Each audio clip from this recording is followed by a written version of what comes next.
Pontiac. John DeLorean was 30 years old when he did something that changed everything. GM had given him clear instructions. Do not put a large engine in a mid-size car body. Too powerful, too dangerous, too rebellious. He did it anyway. In 1964, he stuffed a 389 cubic inch V8 engine into a Tempest body and called it the GTO. The muscle car era didn't slowly begin. It exploded into existence. The Firebird followed, raw and fast and beautiful. Then came the Trans Am, the car that made an entire generation of kids tear posters off magazine pages and pin them above their beds. Pontiac wasn't a car brand. It was a feeling that happened to have four wheels. But feelings are fragile when corporations get involved. By the 1980s, GM was running 5 brands that were quietly becoming the same car with different badges. Pontiac lost the one thing it could never afford to lose: its identity. And then, in the most painful, public way possible, came the Pontiac Aztek, a car so completely, breathtakingly ugly that Breaking Bad, one of the greatest TV shows ever made, used it as a symbol for a man's life completely falling apart. That image attached itself to Pontiac like a scar. April 27, 2009. GM filed for bankruptcy and signed Pontiac's death certificate on the same breath. 84 years. Gone. I called my uncle when I heard the news. He had owned 3 Pontiacs across his life. He picked up the phone. I told him. He went completely quiet. Then he said, "Some things deserve better than the people who own them." He hung up. I sat with that sentence for a long time because he was right. Some things, some truly great things, never get the ending they earned. What I'm about to tell you, the numbers alone will stop you cold. Oldsmobile, not 1950, not 1967, not 1985, 1897. Ransom Eli Olds founded his company in a world where most people had never seen a car move down their street, where roads were built for horses, where the idea of a personal vehicle was something close to science fiction. And yet, there was Oldsmobile first. The Olds Rocket 88 in 1949, widely considered one of the first true muscle cars in American history. The iconic 442. The Tornado in 1966, America's first front-wheel drive performance car. The Cutlass Supreme, the single best-selling car in the United States for multiple years running. My grandfather owned a 1973 Cutlass, burgundy, white interior, the kind of car that made neighbors come out of their houses and stand on their lawns when it passed. He talked about that car the way people talk about the best years of their lives, not just what it looked like, but how it felt to own something the proud. Then GM started making decisions that were smart on paper and catastrophic in reality. They took the same engines, the same platforms, the same interior parts, spread them across every brand they owned, charged a premium for the Oldsmobile badge alone. Customers noticed immediately. You can fool a spreadsheet. You cannot fool a person who loves cars. GM's response to declining sales was one of the most tone-deaf moments in advertising history. They ran a national television campaign with the slogan, "This is not your father's Oldsmobile," on national television, telling decades of loyal customers that their love for this brand was something to be ashamed of. The old buyers felt betrayed. The new buyers never arrived. In 2004, after 107 years, Oldsmobile was quietly shut down. I found one of my grandfather's old Oldsmobile brochures once, deep in a cardboard box in his attic. The paper had gone soft and yellow at the edges, but the cars on those pages still looked proud, still looked like they meant something. 107 years of building real things for real people, ended not by the road, but by forgetting who they were building for. The next one lost something that can never be replaced by any amount of money or any corporate strategy.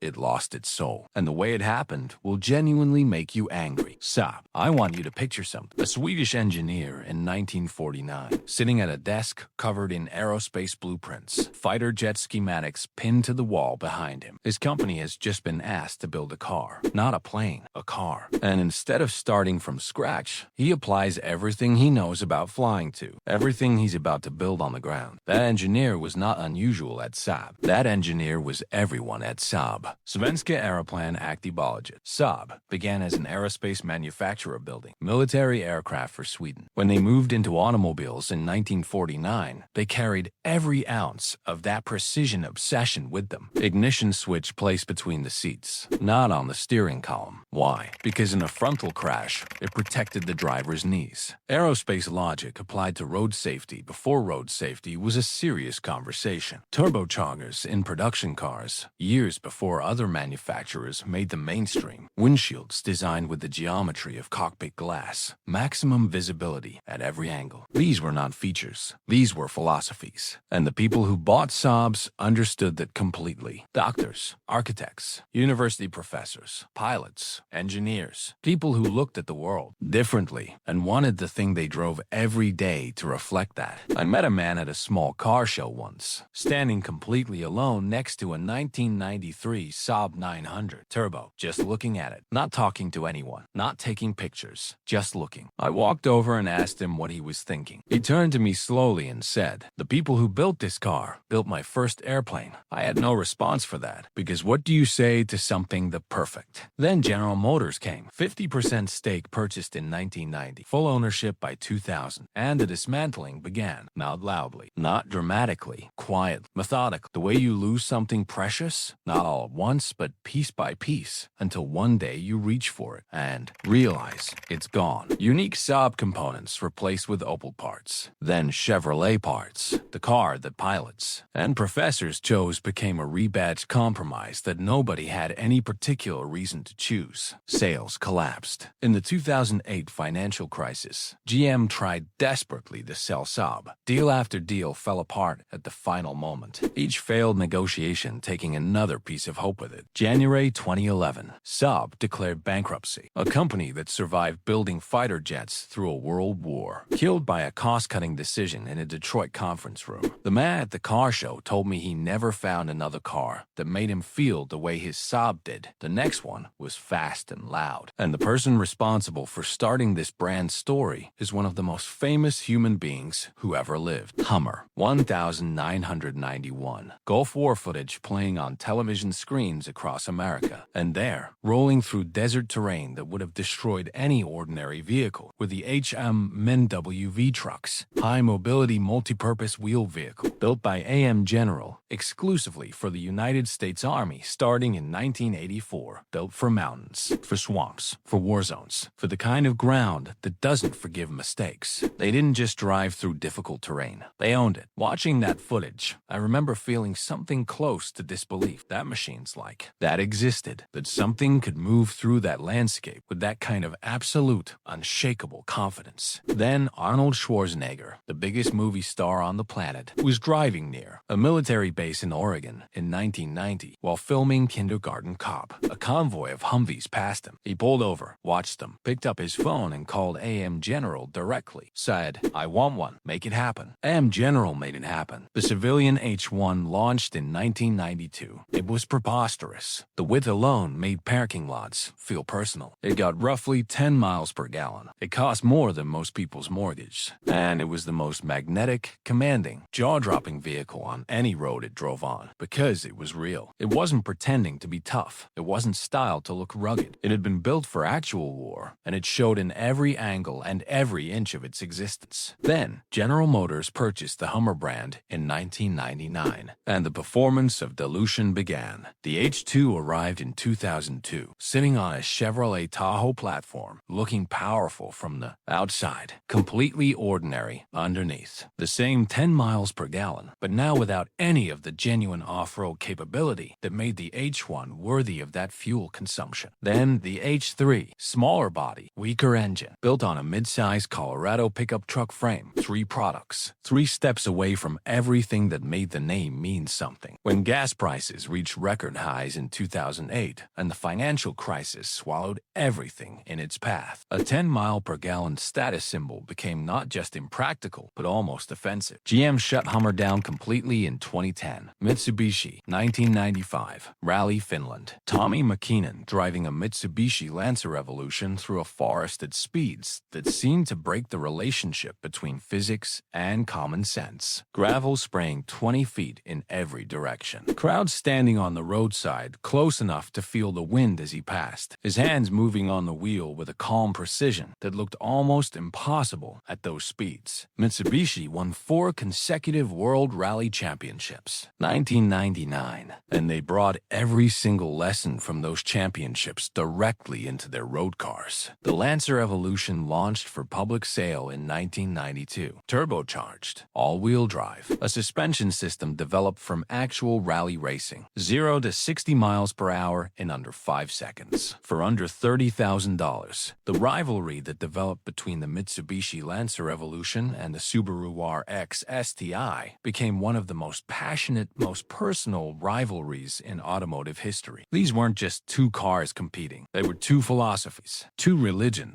two ways of seeing the world. People had opinions about this the way people have opinions about things that genuinely matter to them. The Eclipse, the 3000 GT, the Gallant VR4, a lineup full of cars with actual fire running through them. A friend of mine, I'll call him Ray, saved money for 2 solid years to buy a used Evo Vi. He drove 4 hours to pick it up. Came back looking like someone who had just experienced something they would never fully be able to explain. He drove that car every single day, like it was the last good thing in the world. Then 2016 arrived. Mitsubishi discontinued the Lancer Evolution. No replacement announced. No worthy successor plan. No ceremony. No acknowledgement of what was actually ending. Just silence. The Eclipse name returned to the lineup as a crossover SUV, a comfortable family hauler, wearing the name of a legendary sports car like a costume at a party. Ray sold his Evo the week that announcement was made. Said he couldn't see the badge without feeling something he didn't have words for. Today's Mitsubishi makes safe crossovers, practical vehicles, rebadged products shared from the Renault-Nissan Alliance. Nothing that would make a single hair on your arm stand up. The brand is technically alive, but the thing that made people love it, that left years ago and never came back. The most heartbreaking ending isn't death. It's surviving as someone you were never supposed to become. The one that was so extraordinary that even its failures were beautiful. Alfa Romeo. Enzo Ferrari learned to race in an Alfa Romeo. Read that sentence one more time and let it settle. The man who built the most revered car brand in the history of the world learned from Alfa Romeo. Won his first race driving an Alfa Romeo. Spent the most important years of his early career inside Alfa Romeo's walls. He only left because wartime regulations told him to stop racing under his own name. He left and built Ferrari. And even then, the first Ferrari ever raced used an Alfa Romeo engine. That is the gravity of this brand. Alfa Romeo won the very first Formula One World Championship in 1950 with Giuseppe Farina behind the wheel. Their racing history runs so deep and so rich that listing it would take longer than this entire story. But it wasn't just racing. The Giulia Sprint, the Spider, the Montreal, the 156. Cars that didn't just move from one place to another. Cars that made the act of driving feel like something worth doing for its own sake. Every curve on their bodywork looked like someone had sculpted it with actual emotion rather than designed it with software. I stood in front of a 1967 Alfa Romeo Spider at a small private museum once. No velvet rope around it, no barrier, close enough to touch. I stood there for longer than I want to admit, just taking in every line, every detail, the way the metal curved and breathed